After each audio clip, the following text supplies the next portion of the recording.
Përshëndetje të nderuar miq, përshëndetje të dashur ndjekës. Sot dua të ndaj historinë e Armandos, që në fakt është një histori tronditse. Ai ka shkruar, tashmë ndihet i penduar, por ka bërë një gabim shumë të madh. Përshëndetje i nderuar Tiranë. Pasi që po dëgjoj shumë histori të ndryshme dhe përputhen me historinë të cilën mua më ka ndodhur në jetën time, vendosa të shkruaj në email dhe të ndaj historinë time. Të gjithë njerëzit mund të më paragjykojnë, mund të më godasin, mund të thonë fjalë të ndryshme për mua për atë që kam bërë, por ndonjëherë ndjenjat të shpirtit nuk pyesin edhe të vejnë para një zgjedhje që ti ndoshta nuk do dëshiroje ta bëje kurrë. Unë u dashurova me një vajzë që e doja pafund. Sytë e saj të bukur, flokët e saj të mëndafsht, më jepnin gjithmonë emocione që shpirti im të lëshohej më shumë rreth saj dhe të kuptonte ndjesinë që unë ndjeja në shpirt. Avash rash keq brenda shpirtit të saj. U dashuruam të dy. Kalonim ditët më të bukura në jetë. Nuk e besoja ndonjëherë që dashuria ishte kaq e madhe. Nuk e besoja ndonjëherë që dashuria jepte triumfe të këtilla. E doja shumë sa që më beson nuk ka fjalë të përshkruaj se çfarë dashurie kam patur për këtë njeri. Kaluam 4 vite vetëm të dashuruar. Nuk ja prishja qefin për asnjë gjë. Punoja si qenë vetëm e vetëm t'i bleja saj dhurata nga më të ndryshme. Veproja vetëm për atë. Le të themi ria edhe me 3 orë gjumë, sepse nga orari punës ikja bëja vetëm një dush, edhe kaloja gjithë natën me të, që vetëm ajo të ndjeje e plotësuar dhe të ndjehej e kënaqur. Buzëqeshja e saj më kënaqte shpirtin tim. Buzëqeshja e saj më jepte forcë në shpirtin tim. Mezi prisja që ajo të vendoste, që unë të ndërtoja një kënd të bukur me trëndafila të kuq, jo që ishte gjë që zbëhej në mesin ton, bëhej shumë, edhe t'i shprehja asaj dashurin, t'i shprehja asaj propozimin për martesë. Pas 4 vitesh, duke e biseduar dhe duke ja kërkuar me shumë intensitet këtë gjën, ajo pranoi që unë, personalisht, ti kërkoja asaj martesë. Me patjetër që ajo nuk e dinte se unë nuk do t'ja bëja thjesht. Do bëja një super surprizë të bukur.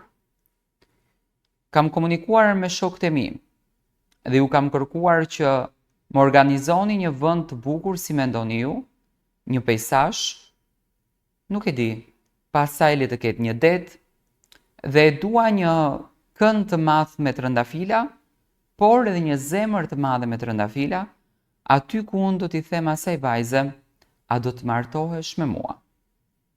Shokët e mi, si gjithmonë shok besnik, e bën këtë gjë.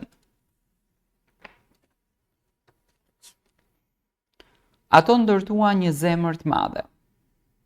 Nuk e di se sa lek kishin paguajt, vetëm e vetëm të me realizonin dëshirën time. Ishte një zemër që kur e shikoje vërtet të jepte zemër. Dhe sot, në këtë letër që po shkruaj, pavarësisht se nuk jemi bashkë nga ajo që ndodhi, unë përsëri i kujtoj me shumë nostalgji ato ditë edhe atë kohë. Ishte një letër shumë e bukur, ishte një letër që të jepte pasion. Kujtoja veshur me kostum të zi dhe po shkoja drejt atij momentit. I bëj celular të dashurës time që të zbriste poshtë se do dilnim për një darkë. Ajo nuk e dinte fare se çfarë po bëhet. Ika e mora me makinë tek shtëpia e saj. Jo para dere se do na shikonte jëma, por në cep të rrugës. Ajo doli edhe ishte veshur fiks siç unë do t'i kisha thënë. Me një fustan të kuq edhe mbaj mend kanë qenë një paltaka të zeza me një gur para.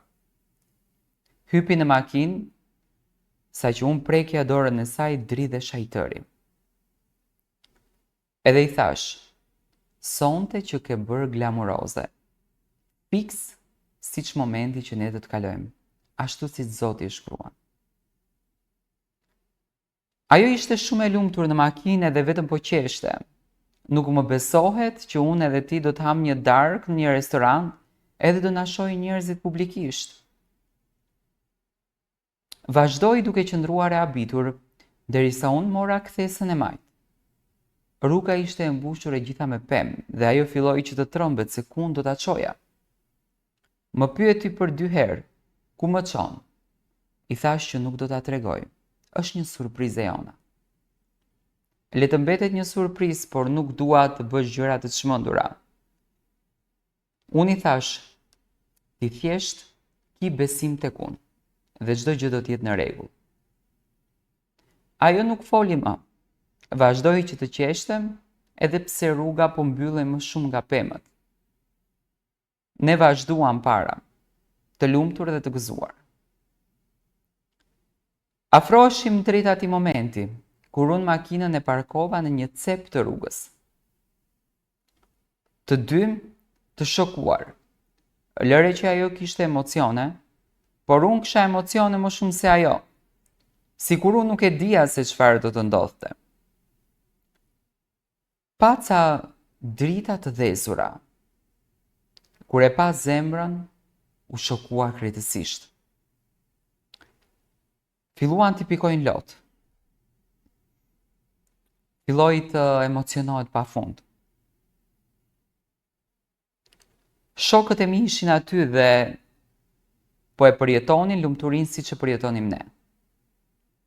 Afrohemi drejt zemrës edhe unë i ulem në gjunjë, duke hapur kutinë e unazës, me një unazë që ajo ma kishte treguar se në qoftë se unë do të martohesha ndonjëherë, këtë unazë do bleja, edhe pse ishte goxha e shtrejtë.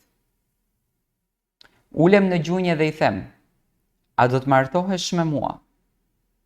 Pa u menduar fare, më tha po dhe më përqafoi shumë. Ishte momenti më i gëzuar për ne të dy, dhe prej aty ikëm në darkë, derisa prindërit tanë nuk e dinin që ne kemi vënë unazën në gisht. Ulëm të darkojmë, ishim më të gëzuarit. Po festonim me gëzimin tonë. E manifestonim këtë moment të bukur.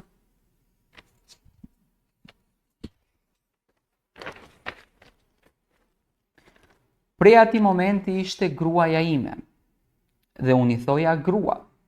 Edhe pse unë akoma s'ja kisha kërkuar dorën dhe ndoshta babai i saj nuk do të ishte dakord për këtë gjë.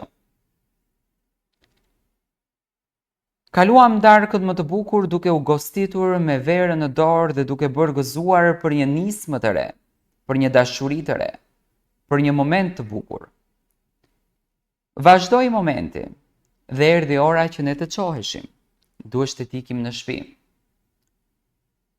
Të pyesi zemrën, zemra nuk thonte të ikësh, por duhej të ta bëjmë patjetër, sepse ajo duhet të kthehej në ora 12 në shtëpi, për të mos rënë në sy.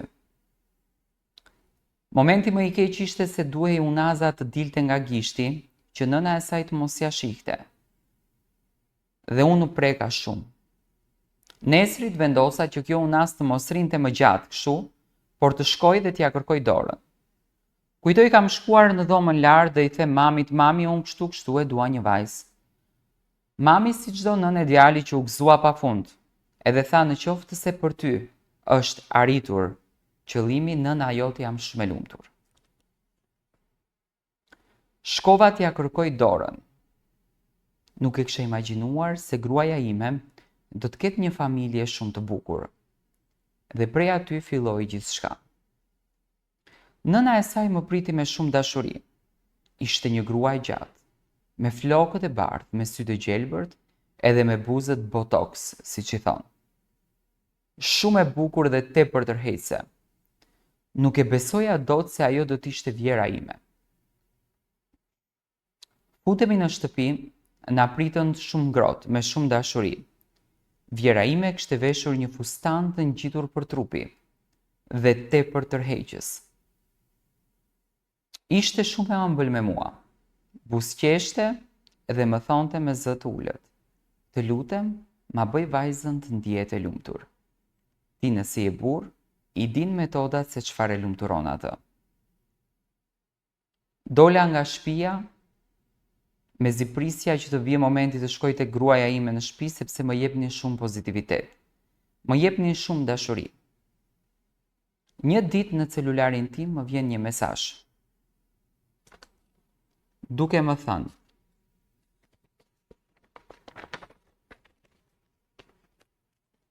"Si kalove, a je mirë? Do u martojmë apo jo? Mendon të bëjmë dasëm apo nuk bëjmë dasëm? Po hajde nga shtëpia ta bisedojmë këtë muhabet." Okej, e pash që është në Rivierës dhe shkova. Shkova në shtëpinë e saj dhe gruaja ime nuk ishte aty, ishte në punë sepse punonte në një shitore për shitjen e kputucëve. Hyra brenda, vjera ime ishte vetëm.